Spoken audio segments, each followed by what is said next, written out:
By regular attendance in classes on the Bhagavatam, and by rendering of service to the pure devotee, all that is troublesome to the heart is almost completely destroyed, and loving service unto the personality of Godhead, who is praised with transcendental songs, is established as an irrevocable fact. Purport. Here is the remedy for eliminating all inauspicious things within the heart, which are considered to be obstacles in the path of self-realization. The remedy is the association of the Bhagavatas. There are two types of Bhagavatas, namely the book Bhagavat and the devotee Bhagavat. Both the Bhagavats are competent remedies, and both of them or either of them can be good enough to eliminate the obstacles.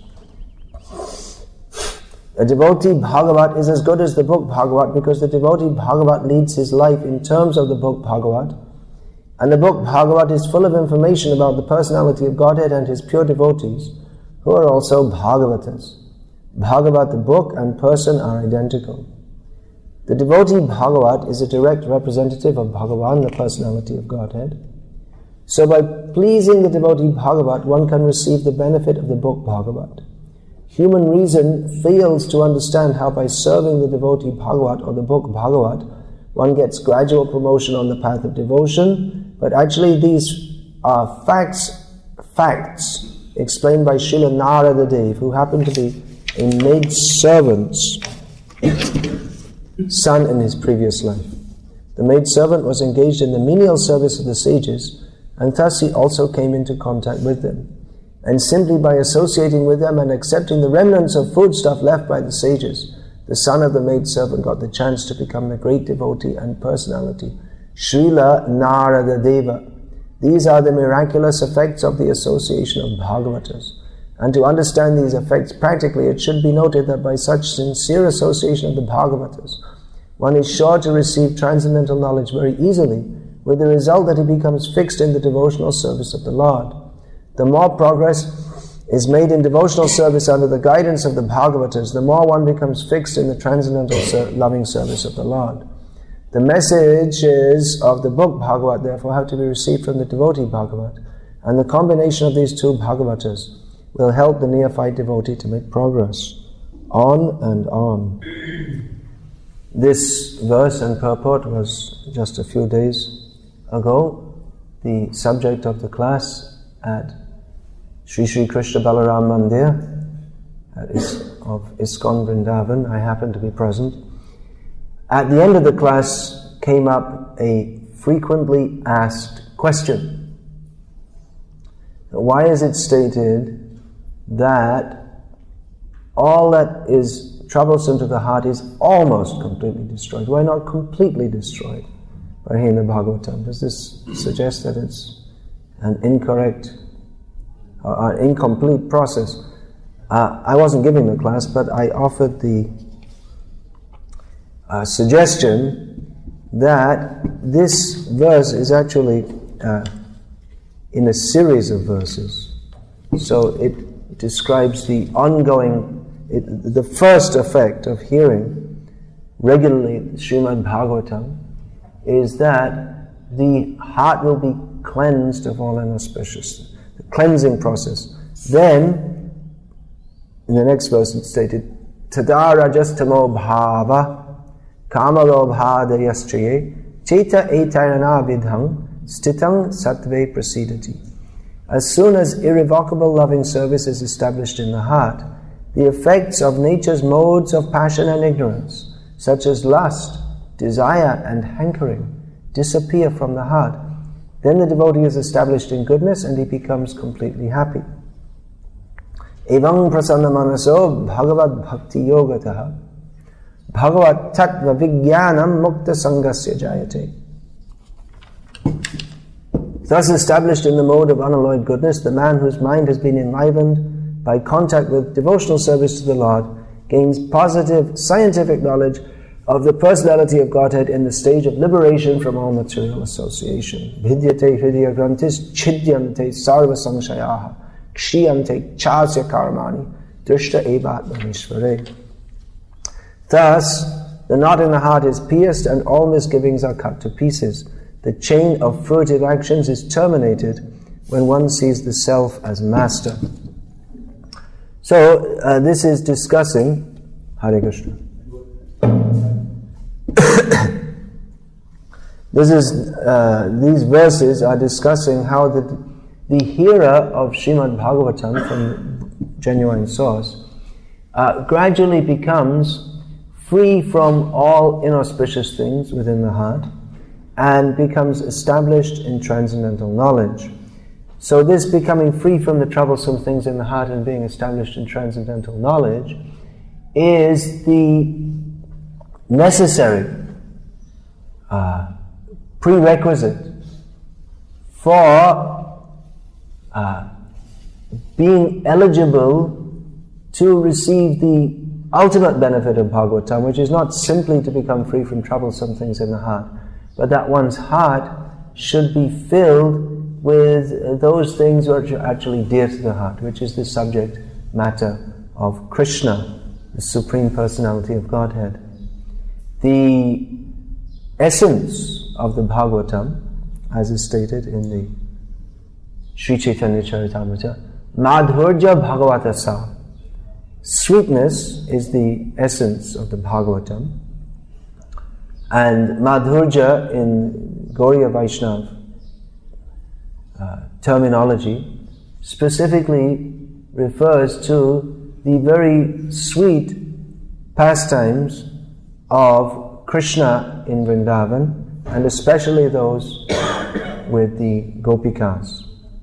So this is the actual essence of Bhagavatam, but no one can understand this essence of Bhagavatam unless the heart is cleansed from all troublesome things, namely as stated, what are those troublesome things? Rajas tamo bhava, being situated in the lower modes of material nature. Kama lobhadya, means kam, krodh, lobh, moha, mada, matsarya, the often stated enemies within the heart: lust, greed, anger, illusion, madness and envy. So as long as these things are there within the heart, then kam, krodh, lobha, moha, mada, adi abhishta ishab na chare kishe pabe radha. Krishna, Bhaktivinoda Thakur gives the rhetorical question that as long as we are absorbed in these unwanted things, troublesome things, then how can we attain to Radha and Krishna? In other words, it's not possible. Srila Narottam Das Thakur suggests the same in his well-known song, beginning Gauranga Balite Hobe, which points towards, first of all, the cleansing of the heart, and then the heart becomes a fit place for hearing about and contemplating Radha and Krishna. He says, Gauranga Balite Hobe Pula Kashare Hari Hari Balite Nayane Babe Nir. That he, first of all, speaks of the perfectional stage, that simply by chanting the name of Gauranga, when shall that day be, that the hairs of my body will stand on end, and by chanting the name Hari, tears will flow from the eyes. Then he also asks, Ar kabe nitai chande karuna hoibe, shangshara bhashana mo kabe tucha hobe. When will I get the mercy of Lord Nityananda Prabhu? And the symptom of that mercy is that one will be free from desires for enjoying this material world. Karuna hoibe shangshara. Or such desires will appear to me as very insignificant. Bishoy charya kabe, when I'll give up all material engagements, then the mind will become purified. Shuddha habe man, tobe hame herabo Sri Vrindavan. Then we can actually see Vrindavan. Otherwise it is not possible. to see or experience Vrindavan. Rupa Raghunatha Pade Hoibe Akuti. When I have eagerness for the lotus feet of Rupa Raghunath, then Tabe Hama Bujbo Shri Jugal Priti. Then I can understand the loving exchanges between Radha and Krishna. Rupa Raghunatha Pade Rahumora Ash Prarthana Karoi Shada Narotamadas. So he says that always desiring to attain to the lotus feet of Rupa and Raghunath, Narottam Das always prays in this way, or my aspiration to attain to the lotus feet of Rupa and Raghunath. So this parallels the progression which is described in these verses here. How one has to hear the Bhagavata and serve the great devotees. The great devotees, the great acharyas, they give us commentaries so that we can understand the Bhagavata. Prabhupada always emphasized that we have to, he would say that the person Bhagavat is more important than the book Bhagavat. Now actually, in Sri Chaitanya Charitamrita, it refers to these two kinds of Bhagavats. Ek Bhagavata Baro Bhagavata Shastra Ar Bhagavat Bhakta Bhakti Rasa Patra. Chaitanya Charitamrita states that there are two kinds of Bhagavats, and among them the greatest is the book Bhagavat, and the other is the person Bhagavat. But Prabhupada always used to stress that the person Bhagavat is more important than the book Bhagavat. So how do we understand this? Well, actually, one godbrother of mine told me that he asked Prabhupada this, that how are we to understand that the book Bhagavat is more important than the book Bhagavat? So Prabhupada replied, because he can pull your ear. So we have to hear, and if you're not hearing, he might pull your ear. So how is this to be understood? Bhagavat, the most important Bhagavat according to Chaitanya Charitamrita is the person Bhagavat.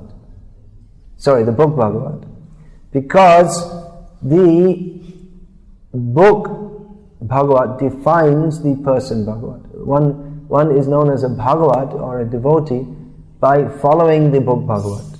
It's not that the book has to be revised according to the whim of someone who calls himself a Bhagavat. Rather, the person Bhagavat means a follower of, one who is knowledgeable in, and one who is completely absorbed in the message of Bhagavata. Shabde pare cha nishnatam.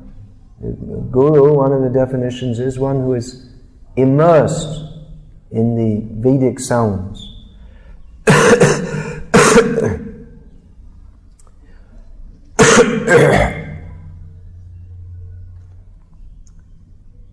It's not that anyone can just say, well, I'm a devotee and what I say is authoritative because I'm a devotee.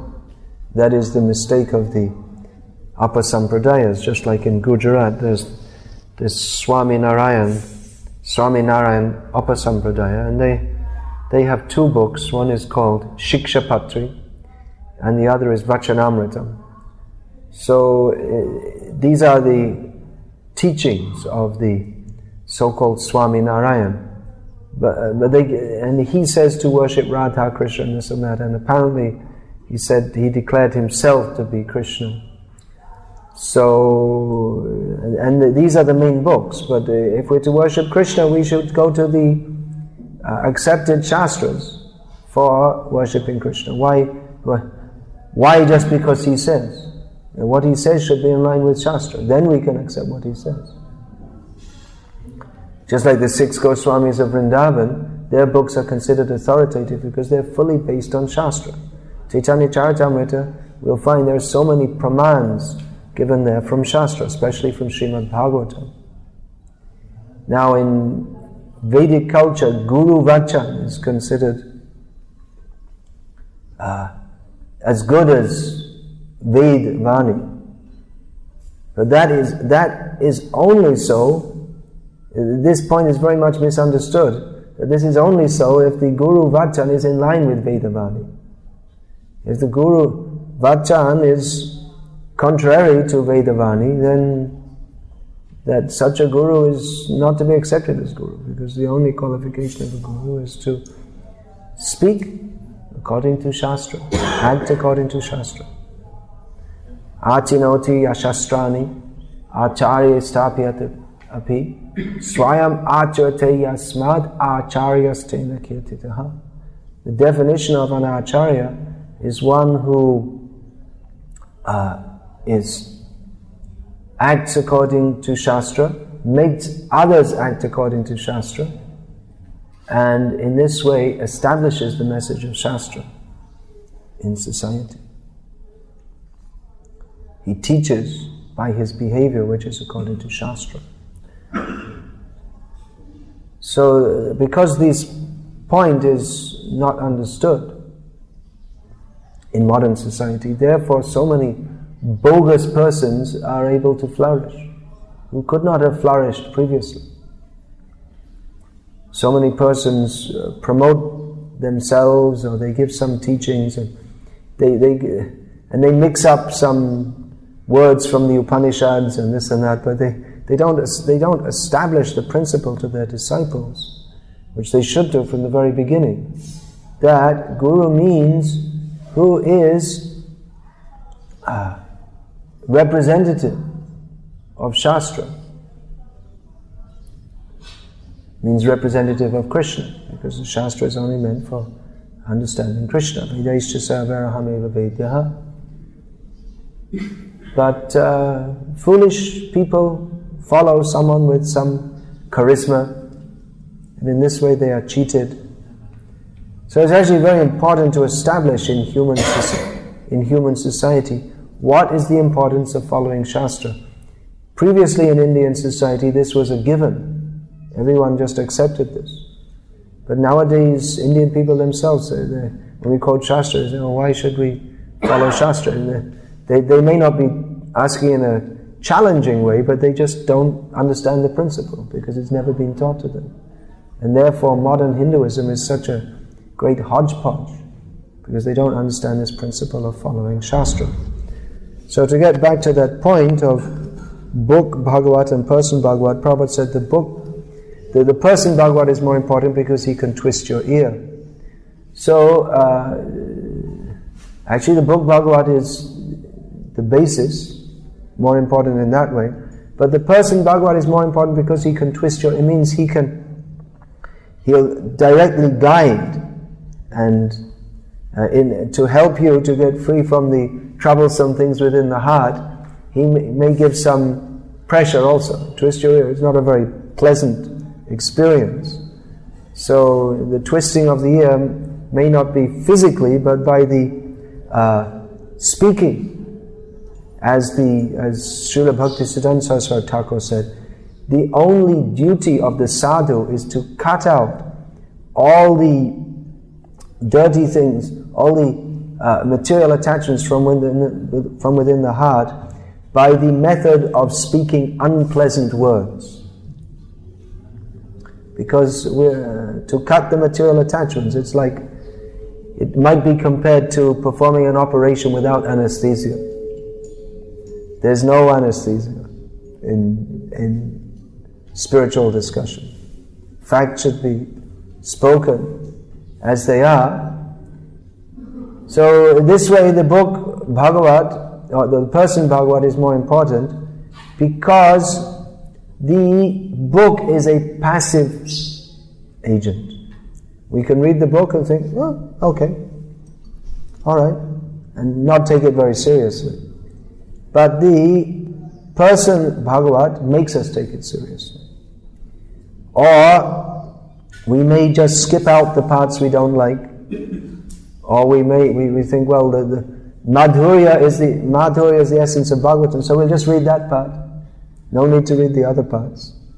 Or we may read the other parts and just the things we don't like will file away in our mind and not, alright, we won't think about that. Just like in Vrindavan, so many places there are these professional Bhagavata reciters. And they advertise Shuddha Bhagavat Katha. Means they only speak on the Leelas. They don't speak all the other parts of Bhagavatam. This is actually very offensive to advertise this as Shuddha Bhagavat Katha, as if the parts of the Bhagavatam which are not very popular, that is Ashuddha or impure. So from their very concept is impure. Their own concept is impure because they think that hearing about Krishna Leela is pure, but hearing some of the things that Krishna says, such as Yasya asti buddhi kunape tridhaduke swadhikala tradishu bhoma idjadi Yatirtha buddhi salalena karhijid janeshva vigeshu saeva gokara. One who identifies this body as the self, who thinks of the place of his birth as being worshipable, who goes to a holy place but doesn't hear from the holy people, then such a person is no better than a cow or an ass, or an ass among cows. No better than a cow means the cow goes to the holy place and drinks the water. So if we just drink the water or take bath in the water, but we don't hear, then we're no more intelligent than an animal. So you may say, well, I'm hearing Shuddha Bhakti Bhagavat Katha. But this Bhagavat should be recited all the way from beginning to end. Because if we think that we shall simply hear the intimate pastimes of Radha and Krishna without having the inauspicious things removed from the heart, then we will misunderstand. Therefore, before artha pravritti, or entrance into that which is the actually desirable thing, there has to be anartha nivritti. So these anarthas within the heart, they have to be removed by hearing. We may think this is not Shuddha Bhagavat Katha because it doesn't seem very nice. But that is Shuddha, even though we would think that which is Shuddha should be very nice. But there are so many statements in Bhagavatam. Nunang pramatak, what is that? Nayam deho bhajam riloke kashtan kaman arhate virbhujamye tabo devyam putraka yena satvad shudyet yasmad brahma sokyam tunantam. That Rishabdev, his first instructions to his sons, don't live like cats, dogs and hogs, stool eaters, simply interested in sense gratification. As Prabhupada would explain graphically, often, that what is the life of the pig? Why comparing to the pig? Because they have no discrimination in eating and no discrimination in sex. That even the young baby pig will approach the mother for sex. So, if we don't have the aim of life to become Krishna conscious, then we're living like pigs and dogs that eat stool and have no self-discipline. They don't, unless we perform tapasya, unless we give up this sense gratification. Tapasya meant for tapo divyam. Everyone is performing some tapasya. Hiranyakashipu was the biggest tapasvi in history, but that was not tapo divya. That was not transcendental tapasya. That was meant for some material gain. So like this, there are so many instructions in Bhagavatam. We could say they are the Bhagavata shlokas that people do not like to hear. They only like to hear the very sweet, but the sweetness of Krishna cannot be appreciated unless one is free from the concept that there is anything sweet in existence but Krishna. As long as we are thinking that my wife, my family, my body, these things are also very nice, then these are. I like to hear Bhagavad Katha. I also like my home, my family, all these things. These are also sources of pleasure for me. As long as we're in the concept of thinking that anything is enjoyable for me, then we cannot understand Krishna. We can properly understand Krishna when we give up our enjoying mentality. Otherwise, if we hear about the pastimes of Radha and Krishna with the enjoying mentality, we'll think this is something enjoyable for me to hear. Or we'll think that Krishna consciousness is also another kind of enjoyment for us. Just like the other day someone just came to me and said, oh, we're just in Kirtan for 2 hours and we really enjoyed it. And so then I told you, you weren't in Kirtan. That was not Kirtan. If you are thinking it's enjoyable for me, then that's not Kirtan. Enjoyment may be there, but that enjoyment is subservient to Krishna's enjoyment. We have to see how Krishna is pleased. If we think we shall sing very sweetly and very nicely and we shall all enjoy listening to it, then that is not Kirtan. Just like all these professional Kirtanias, they sing and everyone likes and they buy the cassette, but that is not Kirtan, because it's not for the pleasure of Krishna. We take it for our own pleasure, something for our own pleasure. So how is Bhagavatam to be understood? That has to be understood through the viewpoint of the Bhagavatas, which means the same as Krishna's viewpoint, or in line with Krishna's viewpoint. Krishna's viewpoint is that I am God, everything is meant for my enjoyment. That is Krishna's viewpoint. Of course, Krishna, he himself is not he's not a despotic figure. He's always thinking, Krishna's always thinking, how my devotees can get pleasure. But the Sahajiyas, they misquote this and say, well, Krishna wants his devotees' pleasure, therefore we should enjoy. We're devotees, we should enjoy ourselves and Krishna will be happy. This is misunderstanding. There's so many misunderstandings. Therefore one has to hear the Bhagavata in its entirety from devotees, and in this way one can be freed from the anarthas within the heart which block our understanding of Krishna. And factually speaking, we need to hear those things which were, from the beginning we should hear who is Krishna, what are his wonderful pastimes. But as we see, just like for instance in Prabhupada's lecturing, he emphasized more on speaking about how to understand Krishna, how to understand our position in relationship with Krishna, what are the anarthas, mayavad, attachment to sense enjoyment, all these things he would regularly speak on in a cutting manner to remove those anarthas within the heart. And regularly, Prabhupada often explained that the word nityam here actually means daily. We have to regularly hear. Regularly means daily. We have to hear all these topics. On the matter of sexual attraction, Prabhupada said that this should be regularly discussed in our classes. This is Kirtan. So you might think, well, how is that Kirtan? It doesn't seem like Kirtan, but if approached in the proper manner within the context of Bhagavad philosophy, it is Kirtan inasmuch as it facilitates Kirtan, because as long as we are thinking how we can enjoy ourselves in this material world, and enjoyment in this material world, the most binding is that of sexual attraction. So as long as we're thinking in those terms, then we cannot understand Krishna in his terms, which means the terms of enjoyment, Krishna's enjoyment. Everything is meant for Krishna's enjoyment. So we have to hear regularly, daily, these things have to be discussed. Therefore Prabhupada gave us this program, early morning, rising, attending Mangalarti, chanting our rounds, hearing the Bhagavatam. Prabhupada emphasized again and again that these things are essential. Without this, there cannot be any actual Krishna consciousness.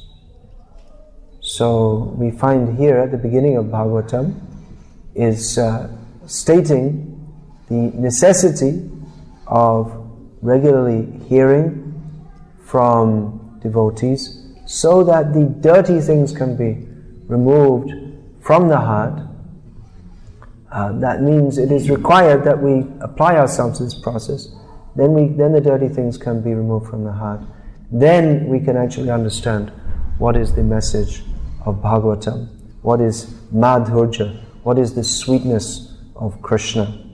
As long as we're in the jaundiced condition of trying to enjoy that which is not sweet, namely Krishnetara, all things that are considered, those things which are misconceived of outside of a relationship with Krishna, then we cannot, there's no question of actually understanding Krishna, as long as we have this misconception. So Bhagavatam teaches us who is Krishna and also what is not Krishna consciousness.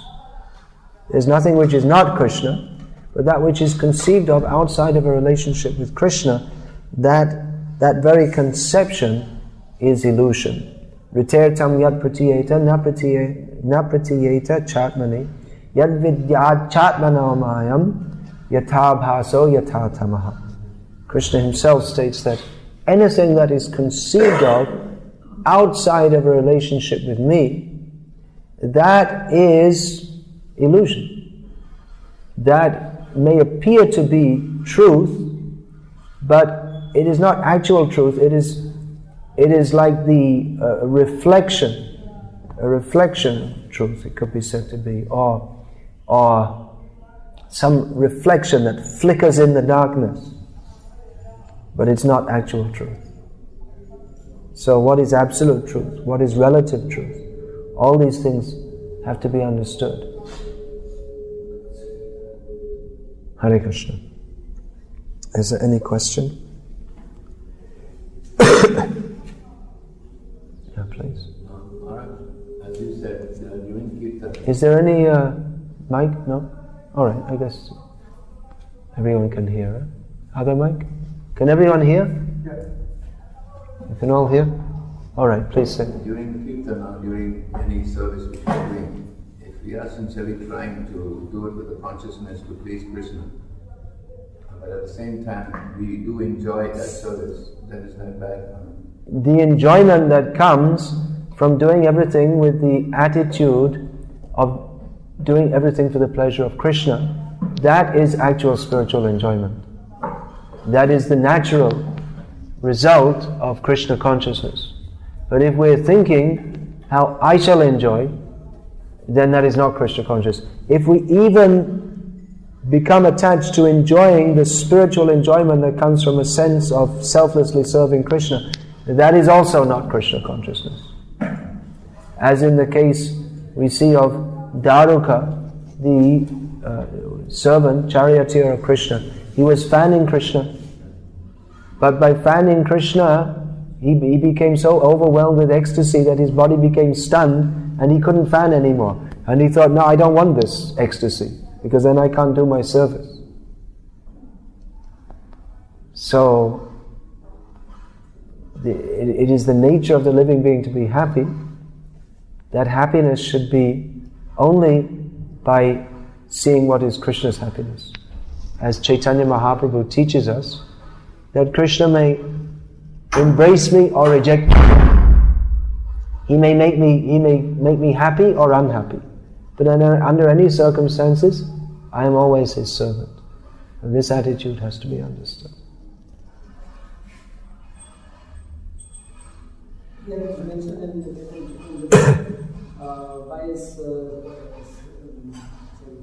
by satisfying the sense of Lord Krishna, you can get on prema. How? Which verse are you referring to?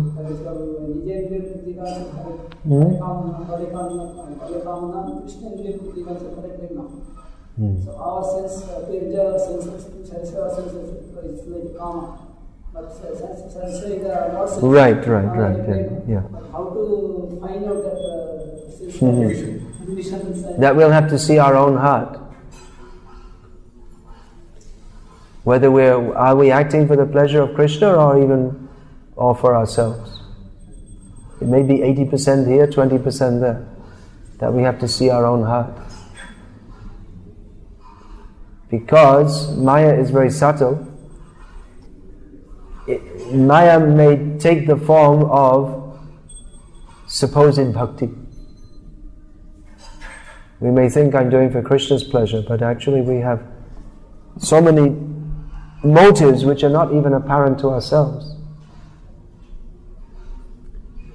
Labha, what is that? Labha puja patishta jata upashakagam. We may be doing something for name and fame, but we're thinking, well, actually it's all for Krishna. It's good if I become famous because then I can preach better. That may be true. But if we become attached to being praised by others, or sometimes it's said that, well, I have to get a good career and a good job, and then I'll be well situated in society, and then people will respect me when I preach. So that might be true, but it may be also that we're saying that actually to cover up our own material desire to be a material success. So we're cheating ourselves by thinking that, well, I just want to get ahead in my career only for the sake of preaching. But actually it's only for the sake of our own material, fulfilling our own material ambition. So these are just some of many examples of how we can cheat ourselves in the name of bhakti. So we have to be very pure in our motives.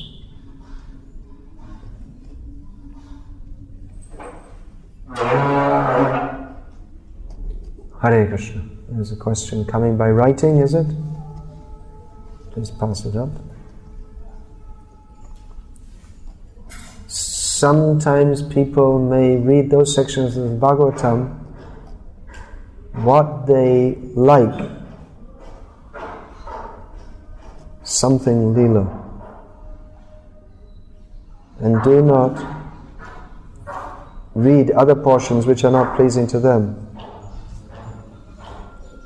Similarly, a person Bhagavat can also talk what he likes and sometimes lecture to please the public so that people adore and worship him. How to understand this? You can't understand it because it's not a fact. A person Bhagavat never speaks to make the public for popularity or name or fame. And he's not a person Bhagavat. Then he's just a cheater, that's all. As Srila Bhaktisiddhanta Saraswati Thakur, so many things he said about this. He said that if I speak to please the public, then I cannot serve the truth. The public's not interested in truth. They're interested in entertainment.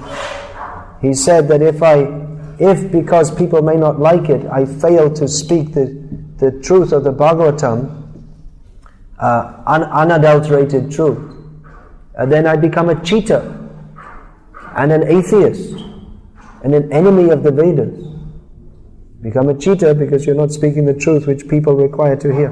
Bhaktisiddhanta Saraswati Thakur also said that the duty of a preacher is to speak the truth in the most direct and unambiguous manner, not to dress it up with euphemisms.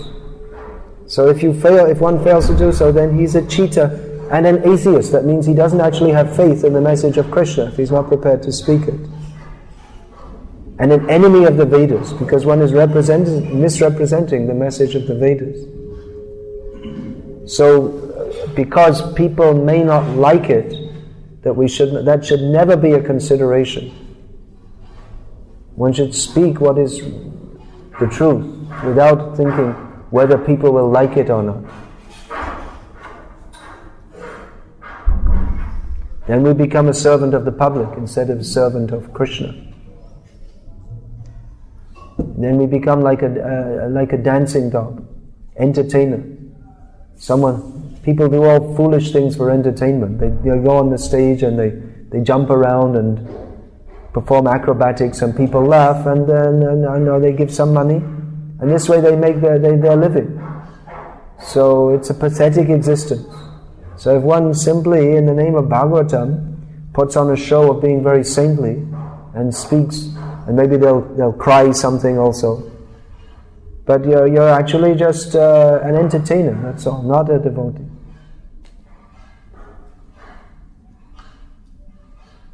Real devotee, you can't expect to be very popular. Prabhupada They asked, they used to ask Prabhupada, why don't you have so many followers? You see, like this TM, at the same time that so-called Yogi Mahesh Maharshi, whatever his name is, he had his TM, Transcendental Meditation. So they had so many more followers than Prabhupada. So they used to ask Prabhupada, there was this so-called Guru Maharajji came from India at that time. And they said, well, why don't you have so many followers like these? And the Prabhupada said, if you're selling a diamond, you can't expect many customers. If you're selling cheap glass bangles, then so many people may purchase. But we may not expect to find that many sincere people who are willing to accept the truth as it is. So we have to be careful in our Krishna conscious movement also, not to dilute the message for the sake of quantity. We want many people to take to Krishna consciousness, but then we have to give Krishna consciousness and not a watered down version. Because as soon as we compromise, then everything then it's no longer Krishna consciousness. Then it's no longer Shuddha Bhakti. We could say it's Karma Mishra Bhakti, or something like this. But it's not Shuddha Bhakti. Shuddha Bhakti means acting only for the pleasure of Krishna. And it means giving up all our material attachments and preconceived ideas. So it's actually a very high standard.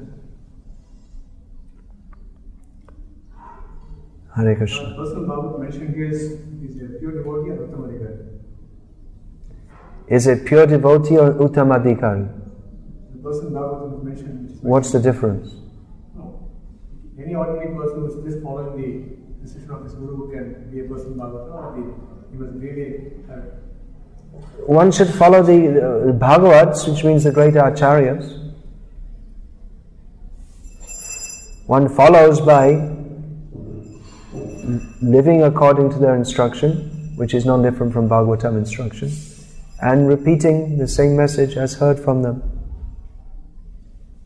Then tadara justamo bhava kama lavadhyas. Then one also becomes Bhagavat by this process. Hare Krishna. Srimad Bhagavatam ki jai. Divine Grace Srila Prabhupada ki jai.